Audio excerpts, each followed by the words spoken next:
അങ്ങനെ ഞങ്ങളിതേ ഫ്രഷ് ആയിട്ട് 7 മണിയായപ്പോൾ അമ്പലത്തിൽ പോകാൻ ഇറങ്ങിയേ. നമ്മളിതേ പളനിമല ലക്ഷ്യമാക്കി നടക്കുവാണേ. നല്ല മഴക്കാറുണ്ട്. റൂം എടുക്കാത്തവർക്ക് കുളിക്കാനുള്ള ഫെസിലിറ്റി ഇവിടെ ഉണ്ടേ. ഇവിടെ ഈ ഇലക്ട്രിക് വണ്ടി ഒക്കെ ഫ്രീ ആട്ടോ. ഇവിടുന്നാണേ നമ്മൾ സ്റ്റെപ്പ് കയറാൻ തുടങ്ങുന്നത്. ഇതാണ് എൻട്രി. സെക്യൂരിറ്റി ചെക്കിംഗ് ഒക്കെ കഴിഞ്ഞേ കയറാൻ പറ്റുള്ളൂ.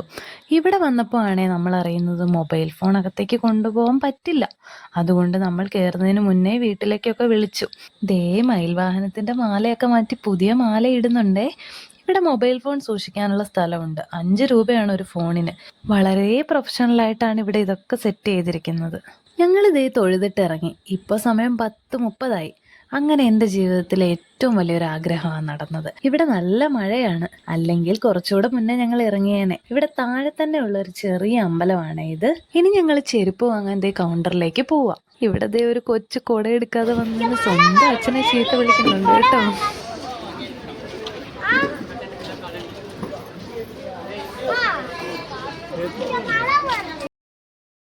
നമ്മുടെ ടോക്കൺ മിസ്സായിരുന്നു കേട്ടോ. പക്ഷെ ചെരുപ്പ് കിട്ടി. തരില്ലാന്ന് തമാശയ്ക്ക് പറഞ്ഞെങ്കിലും അവർ തന്ന്.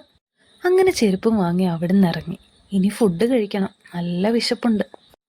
അങ്ങനെ തപ്പി നമ്മളിതേ ഒരു റെസ്റ്റോറൻറ്റിൽ കയറി. ഒരു മസാല ദോശയോ ഒരു പൊടി റോസ്റ്റും പറഞ്ഞു. നല്ല ഫുഡും നല്ല സർവീസും ആയിരുന്നേ.